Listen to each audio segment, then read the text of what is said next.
대서양에는 오래전부터 설명하기 어려운 사건들이 반복적으로 보고된 지역이 있다. 미국 플로리다, 버뮤다, 푸에르토리코 이 세 지점을 연결하면 바다 위에 하나의 거대한 삼각형이 만들어진다. 사람들은 이 지역을 버뮤다 삼각지대라고 부른다.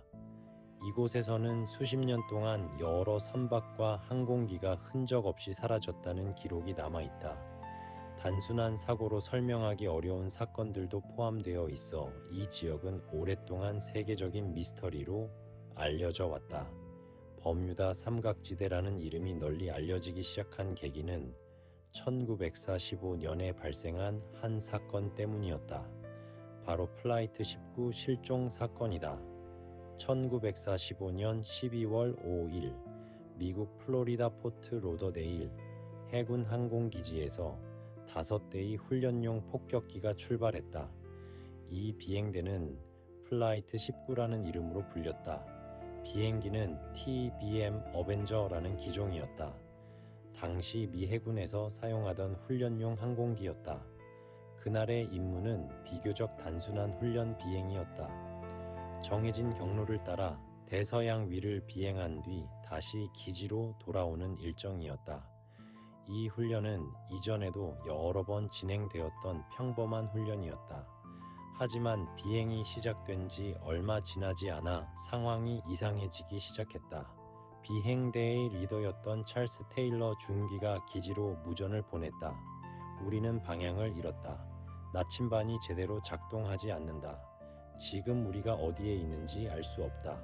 처음에는 단순한 장비 문제로 생각되었다. 하지만 시간이 지나도 상황은 나아지지 않았다. 조종사들은 서로의 위치를 확인하려 했지만 방향을 잡지 못하고 있었다. 기지에서는 비행대에게 서쪽 방향으로 이동하라고 지시했다. 서쪽으로 이동하면 반드시 미국 본토가 나타나기 때문이다. 그러나 조종사들은 자신들이 어느 방향을 향하고 있는지 확신하지 못하고 있었다. 시간이 지나면서 연료도 점점 줄어들고 있었다. 그리고 마지막 무전이 남는다. 우리는 완전히 길을 잃었다. 그 이후 교신은 갑자기 끊어졌다. 5대의 비행기와 14명의 조종사는 대서양 어딘가에서 사라졌다. 이 사건은 여기서 끝나지 않는다. 플라이트 19를 찾기 위해 구조 비행기가 한 대 출발했다.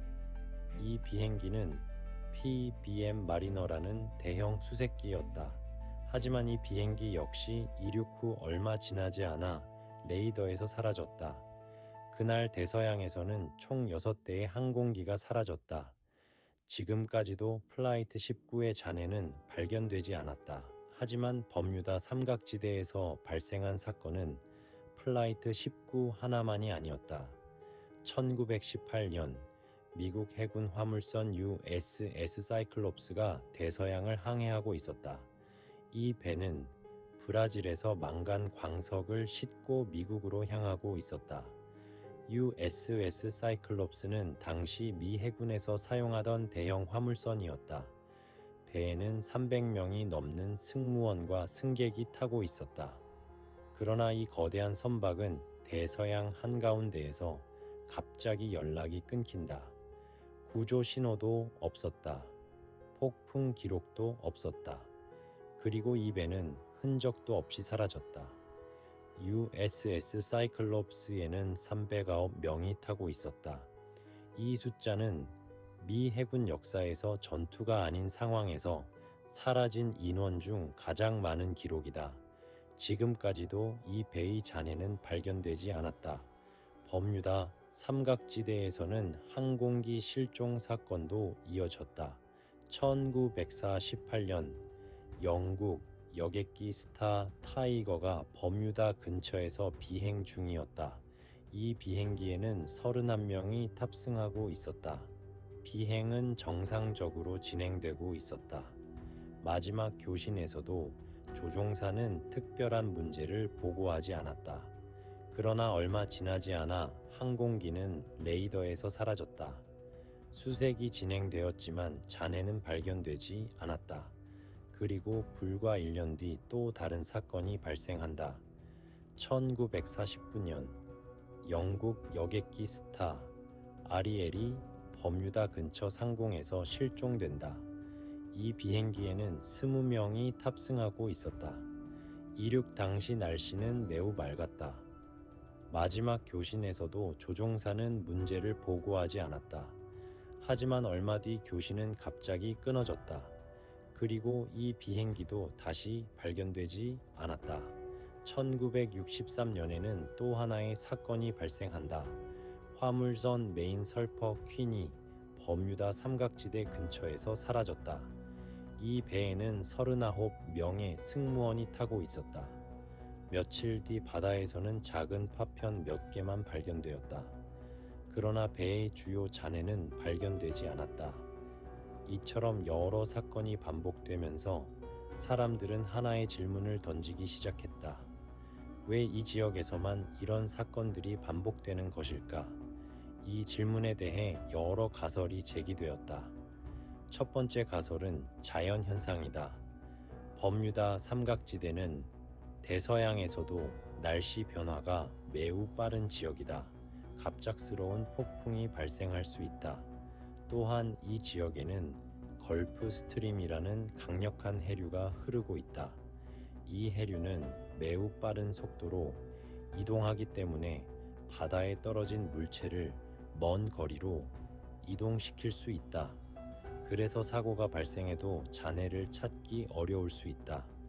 또 다른 가설은 자기장 이상이다. 일부 연구자들은 이 지역에서 나침반이 비정상적으로 움직이는 경우가 있다고 주장한다. 만약 항공기나 선박의 방향 장비가 제대로 작동하지 않는다면 조종사들은 쉽게 방향을 잃을 수 있다. 특히 과거 항공 기술이 지금보다 제한적이었던 시대에는 작은 장비 오류도 큰 사고로 이어질 수 있었다. 하지만 이런 설명으로 모든 사건을 완전히 설명할 수 있는 것은 아니다. 그래서 더 극적인 가설들도 등장했다. 시간의 왜곡 또는 바다 아래 존재하는 알 수 없는 에너지, 심지어 외계 문명과 관련이 있다는 주장까지 등장했다.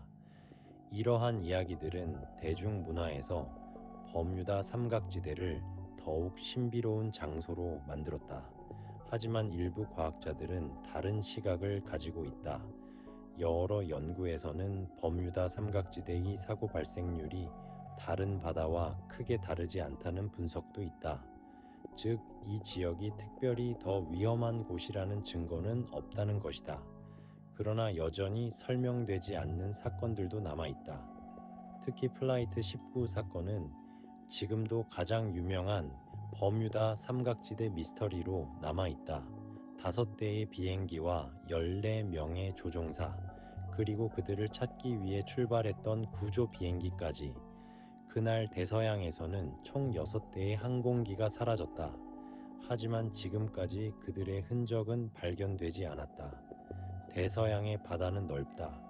그리고 그 깊이 또한 인간이 쉽게 탐사할 수 없는 수준이다. 그래서 버뮤다 삼각지대의 이야기는 지금도 많은 사람들의 상상력을 자극한다. 오늘도 수많은 선박과 항공기가 이 지역을 지나간다. 대부분은 아무 문제 없이 목적지에 도착한다. 그러나 대서양 어딘가에는 아직 발견되지 않은 이야기들이 남아 있을지도 모른다. 그리고 그 이야기들은 지금도 바다 깊은 곳에서 조용히 잠들어 있을지도 모른다.